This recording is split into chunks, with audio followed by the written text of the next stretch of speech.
One of the most famous rat catchers of all time was an eccentrically dressed Englishman named Jack Black. Victorian-era England had a huge rat problem. There were way too many rats everywhere, spreading disease, destroying crops, biting livestock and children, and just being an all-around nuisance. And this Jack Black, like the man who would share his name over 100 years later, was a tenacious showman. He called himself Queen Victoria's official rat catcher and wore a handmade uniform.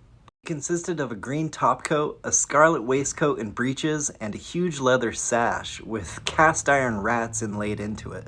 English journalist Henry Mayhew wrote an article about him in his collection of articles called London Labour and the London Poor. Mayhew said he first saw Jack Black on the streets of London putting on a show about the efficacy of his rat poison and putting the poison directly into the mouth of the rats. He said that he saw him reach directly into the cage of rats and pull out as many as he could. And then he put them 6 or so rats in his shirt without getting bit. Later in the article, Henry Mayhew went to Jack Black's house to interview him, and he said that his hands and even his face were covered in scars from rat bites.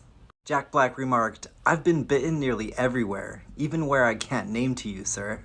And I've been dead near 3 times from bites, as near as a toucher." In one of the stories, he said, "I knew I was going to die, 'cause I remember the doctor coming and opening my eyes to see if I was still alive."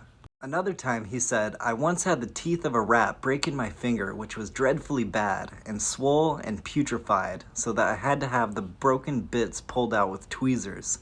He had started catching rats when he was 9 years old and said it came naturally to him, like he was picked by destiny. By 13, he was keeping and breeding ferrets to help with his work, and later in life, he would breed terriers for the same reason.